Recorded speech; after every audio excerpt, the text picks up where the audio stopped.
Good morning. This is Alex Horton and making a YouTube video for all of y'all. And today's topic we are covering is the ego and what it is and what it isn't, and how to transcend it. Hopefully, that's the goal. It's my goal. So I'll just start by saying that everybody has an ego, and Terence McKenna phrases what the ego is by saying the ego is when we're eating dinner together, you and I. The ego is what causes me to put the food in my mouth and not your mouth. essentially saying that the ego is what separates us. And when we're not in our egos, or when we have something called an ego death experience, can be recognized by the dissolution of boundaries of self and other. So it feels as if you and everything else are all one. And some people have this sort of experience during meditation,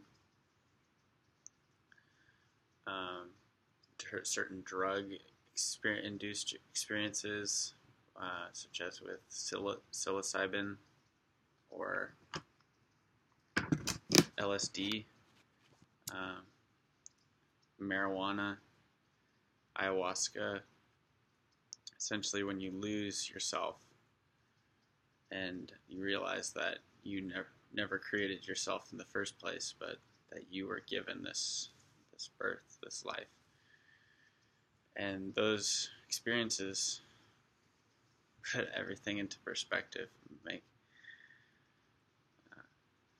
essentially reveal the entirety, the game of existence, making you realize that it's not about us or our individual life, but it's about everything, all of us together here, and how we leave, and what we give, how we leave.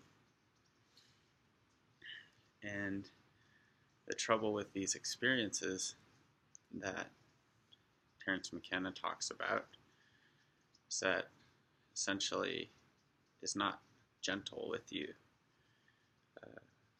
With, say, something like psilocybin, it takes you into this place of where everything is connected and everything is one, and you can feel your heart with compassion for everything, and shows you this and lets you be there, and then it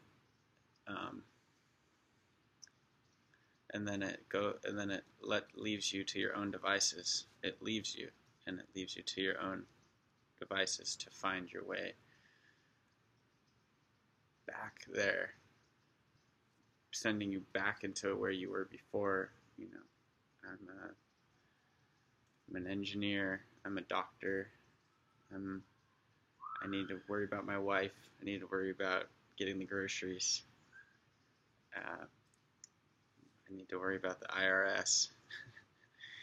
And essentially, it takes you from this place of not worrying because you are everything to feeling like you can die and having fear of that death.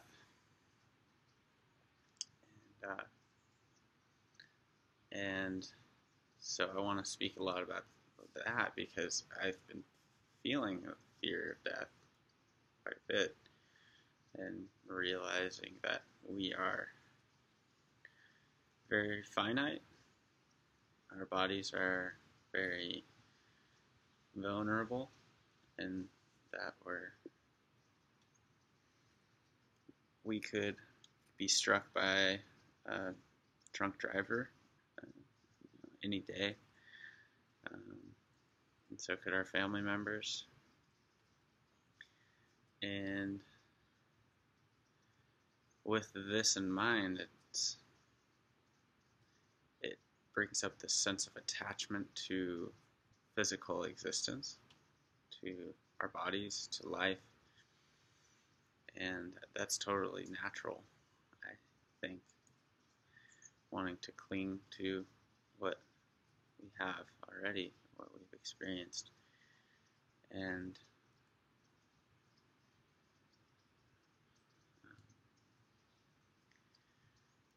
not want things to change. But I think that this kind of clinging to structures or models of the way that things are or should be essentially leads us to live lives where we try to control our realities to conform to that sense of permanence. And when it doesn't conform to it, we are anxious or fearful or sad, and we're anxious and fearful that it won't conform, and when it doesn't conform, like it always doesn't, because everything changes and everything is temporary, impermanent, then we feel sad. So these are essentially what Buddha taught. Suffering exists. Suffering exists due to the clinging of the mind. And the way out of suffering is through releasing of attachments and also who we think we are. And this can all get very disempowering and feel like we need to give up our egos to just merge with everything and lose ourself, lose our sense of self.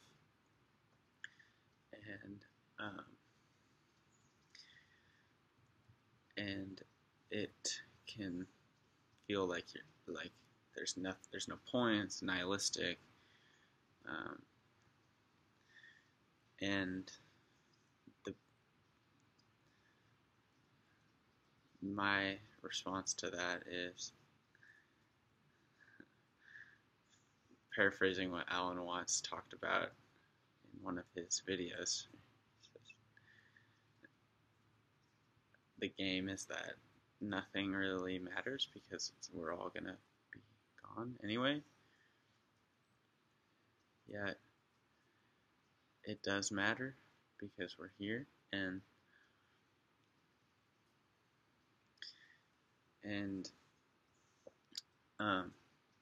so embracing everything that is, including the ego, and recognizing that it's not a real thing, it's an illusion, but using it in the most positive of ways, purifying it, I think that we can begin to become our greatest versions of ourselves. And the ego essentially is part of social relations, and I, myself and you, and when you can love like your ego, your sense of self, and their sense of self, and find connection in that, and then unites to this overall sense of presence of where we are, then that's really beautiful. And so I oftentimes feel I have a certain mission in life, or a dharma, or a purpose, and I don't know what that is all the time. And I start to get worried that I'm not fulfilling it. And I think that the times when I felt most connected to everything in my life have been when I give up that sense of what's my mission, my thing, and instead, like, just don't associate it with me so much. Or, like Carlos Castaneda says, be wise to lose your sense of self-importance or your personal history. And I definitely have self-importance, and I want to realize that I'm just another one, and so are all of us. We're all just, and at the same time, we're universally connected because we all are just another one. And but it's all really about all of us together, and so we have nothing to lose. I guess this is the teaching of death and ego death and sadhana, or spiritual practice in yoga, which is basically a term practicing of dying of yourself, to losing yourself to everything and merging into everything, because it's really boring to just be alone, isolated, like separate, your own little box. Everything's pre-planned, predetermined. I'm going to go get yogurt on Tuesday, and then I'm going to go do laundry on Thursday, and then I'm going to go see Linda on Friday, and then we're going to have coffee, and then we're going to do it again next week. That's super boring. But what's really fun is just looking at everyone like they were a version of yourself, seeing the one in the many. It's called the Guru Krip, seeing yourself in everybody else.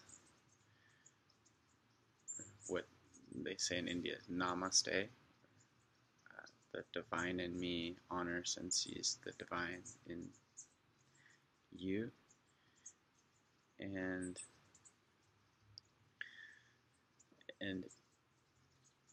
my goal in life is to get to those places where I'm just flowing in that, and I'm just not dealing with this calcified sense of being that pushes people, things away. And I'm just in the middle of not communicating with this girl that I've been seeing for a while, and she has this saying that she says, be less, or she connects it to bless, like be less. And I think that's wise. I think it's a very wise saying. And similarly, it can be taken in a very disempowering way. So I think I'd like to say, be more aware and realize I am, and also be less and bless everybody and everything, and see yourself where you sit in the middle, see where you honor yourself, your flow, what you are liking to do, because in the words of Ziggy Marley, I can't make you happy unless I am. Got to be true to myself. Anyway, I am. Got to be true. Got to be true. Got to be true to myself. Anyway, I am. Once again, this is Alex Horton, and I am in California right now, Santa Cruz area, and I'm thinking about going to Hawaii, see my friends, and yeah, it's a daily philosophical journey, and I just wanted to share it and express it, even if it seems dark. It may seem like I'm a little hungover. So I went to the Santa Cruz Music Festival last night, and I hope you all have a wonderful, beautiful, and enlightening and delicious day. Flavorful full of new experiences, and that you follow your heart and your intuition and love. Namaste.